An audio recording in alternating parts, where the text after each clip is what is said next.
A 6-month painting and a 6-day painting can be of the same price, being the same size. Tell us a little bit more about art as an investment avenue. I would say it's on fire right now. Wow. Even Pratik Sharma is a fourth-generation artist with a background in product design from Raffles Design Institute, Singapore. Today, he joins us to discuss his journey, creative process, and the evolving landscape of art as an investment. Up-and-coming artist versus someone who's fairly established, how much is one paying? starting from 50,000 rupees to...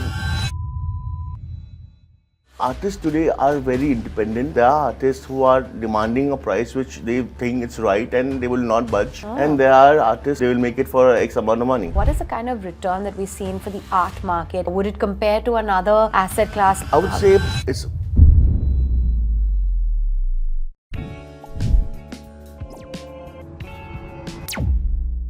So Pratik, tell us a little bit about your journey as an artist. How did you even begin? So fortunately, I've been painting since I was a kid. I always had a canvas and a colors because of my parents available every time whenever I'm free. And I had my first show when I was 3 years old at Because outside. of your parents, why is that? Because my parents are artists, Okay. and I was always in the studio and in the free time, and when they were painting, so I would always be always on the corner with a piece of canvas Yeah. and color. So it was very natural surrounding for me to be there. And then eventually, when I started painting, I knew my subject, which I was working, which I wanted to pursue very thoroughly. It's been 15 years that I've been painting cars as a subject. Cars, so that's quite unusual. How would Yeah. you describe your artistic style then? It's very contemporary and a little poppy, arty kind of a thing. I'm trying to find my way with colors and forms and compositions. Every painting brings, every blank canvas brings a new idea in front of you. Absolutely. How nice to have been brought up in that kind of a very creative space as a child. But, you know, we're looking at a lot of new trends now picking up when it comes to art. Has that really influenced your style or the way you perceive art? All the new trends are like a tool to artists. If they know how to adapt it, it's you're part of the wave. If you don't, then you still have to struggle with your own limitations, I would say.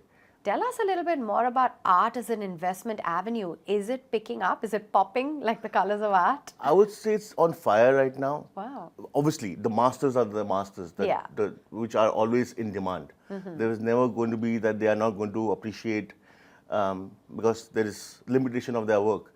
But even the fact that contemporary artists, young artists are also making numbers because there is a gap between the number and the figure of the pricing of the works. Of course. So there is always a space to fill, and many artists are filling those spaces and selling their works at a very nice price also. Yeah.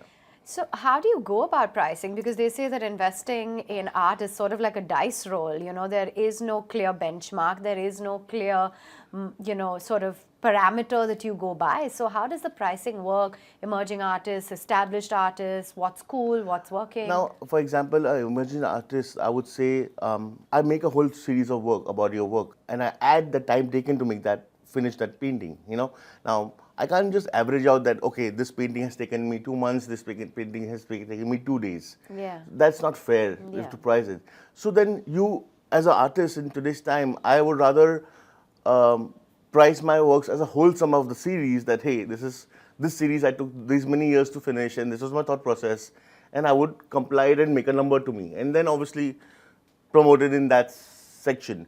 Many people do it square feet ways. I kind of do not, it's a little cliche for me to understand that how does a 6-month painting, for example, and a 6-day painting can be of the same price, being the same size. So just give us a sense, apart from maybe your artworks or some of the artists that you're curating for, what is the price range? An up-and-coming artist versus someone who's fairly established? What kind of money are we looking at? I'm saying anywhere fairly starting from 50,000 rupees to 50 lakh rupees. Yeah. Would be okay. that, would be the range. graph of a fairly established artist to a very new young artist. So what is determining, what's making the artist up and coming? Is it just their work speaking for itself, and who is determining this price? It really depends on the art by itself, number one. Number two would be the thought of the artist. Sure. Number three would be the kind of process and detail, and the work takes time. In today's time, there are people, there are artists who are demanding a price which they think it's right and they will not budge. And there are artists who would, do whatever needs to be willing. done. If you want to make a horse, a flower, or a skyline, they will make it for X amount of money. Okay, so say I want to invest in art and I don't know enough about the landscape. Do I go to an art curator or a specialist or an art gallery, or I start digging up and looking up for information online? How does it work? I mean, obviously, online has become so accessible to anyone Yeah. to start with, and then choose your favorites and then try to hunt those works would be the most easiest way, I would say, do it. And nowadays, there are so many art fairs, so many art walks happening. They are open to new people coming in. So there's no limitation of finding what you love and what you want to buy. Yeah, absolutely. But, I find it difficult for what a person could do to pinpoint as to, yes, I love this piece of art, but is it really going to appreciate? Is it, if I'm looking at it purely from an investment standpoint, how do you identify if artwork A versus B versus C is going to appreciate in value? There's no certainty as such that any one would go further or not. As I said, the masters are always going to appreciate. They are not those artists are no more, and those works are available in limitations. Yeah. What do you find that it is when it comes to galleries or other art curators? How much of a role does the financial aspect play? It's a major load for sure, because as an artist, you are very you're your own king in your own kingdom, and once you make your painting, it's your baby. Yeah. So then it's like, hey, if someone tells you that I'm giving you this much kind of money, and you say no, I don't want to give it right now. There's a lot of place, but the curator and the galleries are very straightforward. They bring out the monetary aspect from that view, and channelize that artist that, hey, you should just concentrate on your work and not get into buying and selling the works, for example. If you could just put it down, just so that we understand better, what would you say are the top 3 or the top 5 factors that actually command the intrinsic or the commercial value for a piece of art? What would you, as an art curator, keep in mind? Suppose it's an emerging artist. How well does he know his subject? If it's a mid-level artist, how much time is he given to the subject? Okay. If he's a senior artist, how long has he, where all he's reached into, for example. That will be the 3 points I would say that you look at. Yeah.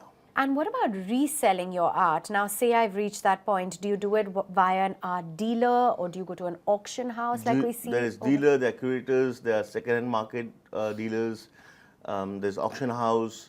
Now, for example, people are getting into co-sharing of a piece. That, a friend of few friends buy it and have it exchange around the houses for some. Really? Yeah, absolutely. Are you seeing younger people now, nuclear families, or becoming more receptive to art as an investment? Absolutely. Or when you have people like our age, or in their 40s and 50s, making their houses, coming out of their families, and becoming a nuclear family, and then they have the freedom of the space, freedom of what they like to hang. There's no one telling you that this doesn't work and that doesn't work, because it's your space. Right. So you have the freedom to put whatever you like to put. Okay, and is it true then that, of course, paintings or artworks of deceased artists sell more than the emerging artists, just in terms of value? They are in demand more, I would say. I don't say this because there's such a big high ticket. Everyone cannot afford a high ticket art piece. What would you say is the biggest hurdle or challenge that you face when it comes to investing in art? Do you think the fact that there's not been much transparency around the sales? No, I think today's time people have a lot of money, and the interest is coming from inside, from artists. Like today, like back in the day, you didn't have the possibility and the exposure to get into something The same way now the interest is coming from inside of people that, hey, today we will keep 20 rupees out of 100 rupees for, beautifying or sculptures or installations or art pieces. So it's very well thought of in the planning itself of houses nowadays, I would say. So say I buy a piece of art, is there a chance that over the next 5 years, of course it depends on what it is and what I bought, but are there chances that I lose money if I'm looking at it purely from a monetary standpoint? Does that happen as well? I would not say you lose money, but I will say at least you'll get your money back. Okay.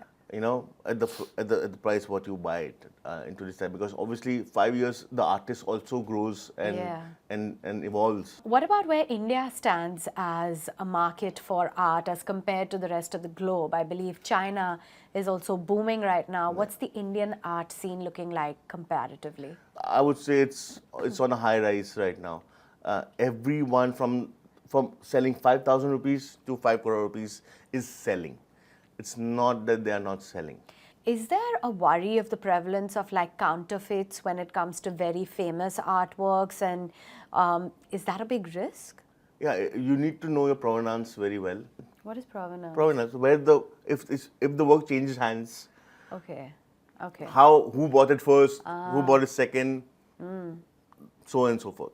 And how do you see the prevalence of technology improving things within the art world? Is that also playing a big role now? I would say technology is the extension to the artist from a sketchbook. Okay. Once you have an idea, it's always from a sketchbook, and then it can go to any. No, but form things of- like digital prints and things Yeah, like that, it's- I mean, that's big. I buy a lot of digital Absolutely. prints, and I think it's... I mean, till it's limited digital prints and it's serigraphs from my artists, Yeah. so they're just not prints from any printmaker, I would say. Okay. So yes, till it's officially by the artist. From the Yeah, artist, that's So what is dominating? What's doing well right now? Is it paintings? Is it sculptures? What's gaining popularity? masters, Sculptures, contemporaries are in right now, I would say. Okay. Even many galleries now are very open to contemporary artists and accepting them and giving them a chance. So yeah, it's changing, I would say. Okay, and I did some digging, and when it comes to these NFTs, this Bored Ape Yacht Club artwork sold for millions of dollars. The likes of Snoop Dogg, Justin Bieber, etc., putting in millions of dollars. What is it worth now? What's your take? I mean, it was some 3 million, 2 million back then, Yeah. but I don't think that today would even get anything close to $100 or $200. Really, those Yeah. very same artworks? Yeah, same thing. So, what's your advice to people who are looking at art as an investment? What would you want to tell them? Buy physical art, buy physical sculptures, have something physical in your hand would be something I would go for. I want to get your view on investment funds as well in India in the art space. Is that something that's growing? It's as I said, like now today people are finding new ways of acquiring art, co-sharing art and everything. So it is on the rise, it's on everyone's mind. It's about practice of using and investing it continuously, which would make you a successful investor into the art world. Any major mistakes that investors make while investing in art that you'd say they need to avoid? Don't buy what you don't like. Buy what you like first, and then let the artist and the market do its thing. Are there any particular resources, say books or even exhibitions, platforms that you would recommend that people check out? On Instagram, Artsy is one of the, I would say, very well put up page. But as I said, now all is open house everywhere. You can go to any gallery, get any information by artists. Bombay has Art Week Thursdays every month, where all the artists in Kolaba they're open to see and ask whatever they like or not. So yeah. Has there been any behavior or any psychological aspect that you have noticed that customers usually go for? Is it a very emotional decision, like I like that? Is there a lot of thinking involved, analyzing the fact that will it resell? Are there lots of questions? Anything you want to share? There are people who are very, very sure that they will have this. And people now, for example, get WhatsApp is very easy for anyone to send a PDF, get information, then choose their work on the go, and then when they are interested in the one piece or two piece they want to see in physical, they can come in the artist studio or the gallery or any display area to see the final work and finalize what they want to buy. Is it something that, like, are you noticing that if people say that I really love this work of art, are they willing to shell out anything to buy it, or is there ever negotiation? Does that happen? Does the bargaining happen with art dealers? Indians, we all do. We all bargain. We need to have. It's in our blood. It's in our blood. It's not that also, but it's like we want more for the less possible. But does that happen with art? It does happen, absolutely. Really? People try to bring the price down? Absolutely. And you do? No. So you have to pay what it is. It's a fixed price. You can't negotiate. Obviously, if someone is buying one or multiple works, you obviously give them a bulk discount. Okay. That's just being nice. Yeah. But like artists do it. They want their paintings moving and getting into the house. So for someone who is looking to invest in art as a new investment avenue, what would be the top few bits of advice that you would give before putting the money down? I would say please do research what's trending. Okay. In terms of what's new. Yeah. Artists who are joined with very good galleries should be the second point. Third point, if you're buying known names, and if it's directly, that's well and good. If it's a resale, please make sure the provenance of the works, which is very important. Okay, Pratik, so you've really given us a lot of perspective on the colorful world of art and art as an investment, so thank you for that. So lots of interesting takeaways from that episode where we spoke about how art as an investment in India is really growing as a theme. It is very important if you're looking to invest in art that you buy something that you like, you look at emerging and trending artists, you buy art that is associated with a reputed gallery, and of course, all the paperwork should be intact. I hope you enjoyed this episode. Do tell us, would you consider investing in art? Leave your comments in the section below, and do remember to subscribe to Personal Finance TV. I'll catch you in the next episode. Thanks for tuning in.